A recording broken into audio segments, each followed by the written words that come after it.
Nasirun, korban perampokan yang juga pemilik warung, serta agen bank BUMN kini dirawat di Rumah Sakit Agisna, Sidareja. Korban mengalami luka tembak di kaki kiri setelah mencoba melawan pelaku. Kondisi Nasirun kini mulai membaik setelah menjalani perawatan intensif. Sedangkan satu korban yakni Gunawan dirujuk ke Rumah Sakit Purwokerto karena mengalami keretakan tulang. Perampokan yang terjadi kemarin menyisakan trauma bagi warga sekitar. Pasalnya, saat peristiwa terjadi, warga melihat aksi brutal para pelaku. Sariman, seorang warga mengaku melihat pelaku menembak sebanyak 4 kali dan mengenai Nasirun serta Gunawan yang mencoba menolong Nasirun. Warga lain pun tak berani menolong karena diancam pelaku dengan senjata api, sementara polisi buru pelaku. Selain orang beli mas, Terus? yang 2 di dalam, yang 1 di depan pintu. Tahu-taunya yang ibu itu minta tolong sama orang-orang tapi nggak ada orang. Yang 1 di depan pintu, yang 2 di dalam suruh minta dikasih tahu berangkasnya. Oh gitu. Terus setelah itu gimana? Ya yang punya rumah dikepukin. Dikepukin sampai diseret keluar itu? Itu udah dikasih tahu, tapi yang punya rumah ngelawan.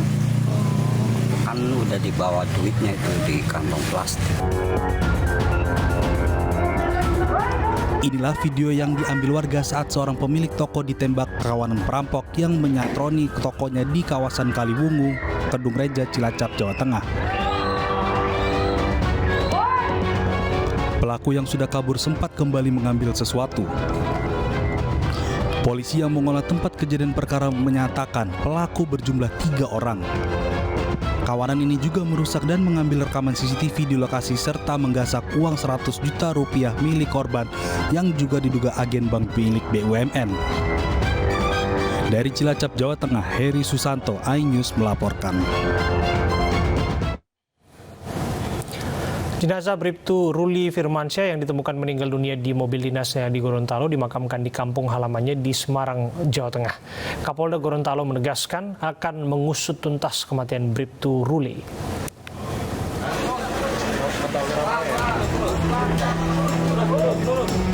Isak tangis mewarnai kedatangan jenazah Bribtu Ruli Firmansyah di rumah duka di Ngadirgo, Ijen, Semarang, Jawa Tengah. Jenazah diterbangkan dari Gorontalo ke Semarang dan diserahkan langsung oleh Kapolda Gorontalo Irjen Pol Helmi Santika ke keluarga. Jenazah putra dari pasangan Muslih dan Muniroh kemudian dimakamkan secara militer di TPU Ngadirgo, Mijen. Ayah korban dan sanak keluarga hanya dapat pasrah melihat anaknya pulang dengan kondisi yang tak bernyawa. Sementara Kapolda Gorontalo meminta maaf atas insiden ini. Pihaknya pun akan menyelidiki hingga tuntas penyebab kematian Bribtu Ruli. Kita bersepakat pihak keluarga tidak setuju untuk dilakukan otopsi dan kita bawa ke Semarang untuk bisa dimakamkan. Alhamdulillah semua sudah berjalan lancar, tapi terlepas daripada itu kami dengan pihak keluarga pun bersepakat bahwa apa yang menjadi latar belakang ini harus diungkap, ya, harus diungkap secara jelas. Kami dengan pihak keluarga sudah bersepakat, sudah akan menjalin komunikasi terus. Setiap perkembangan update dari hasil penelusuran ini akan kita komunikasi. Sebelumnya Bribtu Ruli Firmansyah ditemukan meninggal dunia di dalam mobil dinasnya dengan posisi duduk di bangku kemudi.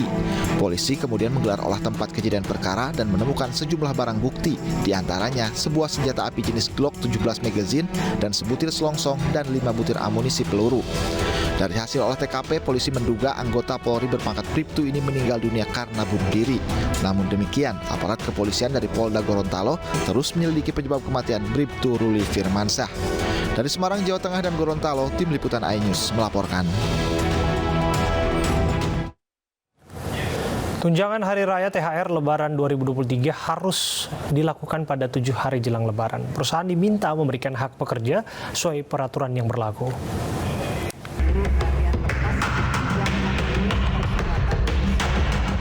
Menteri Ketenagakerjaan Ida Fauziah memastikan pembagian tunjangan Hari Raya Lebaran 2023 harus dilakukan pada H-7 Lebaran atau pada tanggal 15 April 2023. Pihak perusahaan diminta untuk memberikan hak pekerja atau buruh sesuai aturan yang berlaku.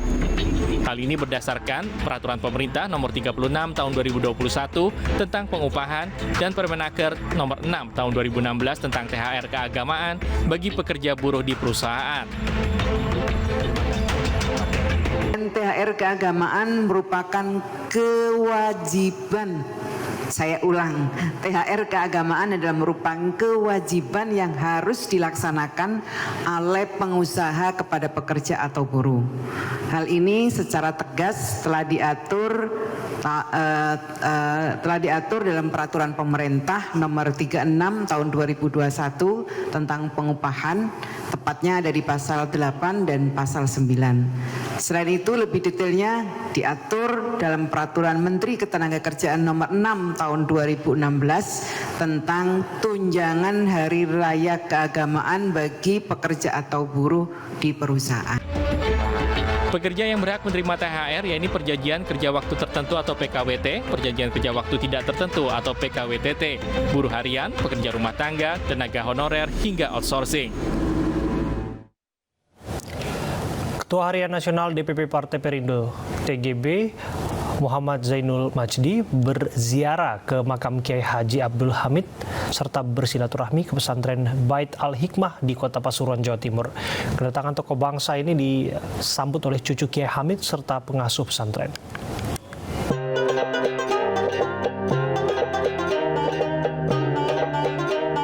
Cucu Kiai Hamid, Kiai Haji Nailur Rahman atau Gus Ama, yang juga Ketua PCNU Kota Pasuruan hadir menyambut TGB di makam Kiai Hamid di Komplek Masjid Jami Al-Anwar. Kiai Hamid adalah guru para ulama besar di Jawa Timur, serta salah satu contoh ulama yang patut diteladani umat. Pada Ramadan ini, kita menurut saya harus memperbanyak berziarah dan mengambil iktibar, mengambil ibrah dari perjalanan para ulama. TGB juga bersilaturahmi ke Ponpes Baitul Hikmah, Kota Pasuruan. Di sini TGB didampingi Kiai Haji Idris Hamid memberikan tausiah dan membaca kitab di hadapan santri dan santriwati. Kedatangannya Pak TGB tadi seneng nggak? Seneng banget Pak, saya bisa kenal gitu loh Pak. Jadi santri seneng ya? Sementara di Kota Probolinggo, Tuan Guru Bajang Muhammad Zainul Majdi hadir dan memberikan tausiah pada acara tablik akbar yang diselenggarakan iNews. TGB mengajak masyarakat terus menebar kebaikan dan bersama-sama menjaga lisan dari tutur kata yang kurang pantas. Tim Liputan iNews melaporkan. Para pedagang kaki lima kocar-kacir saat dirazia petugas Satpol PP. Informasinya kami hadirkan bukan dasar lagi.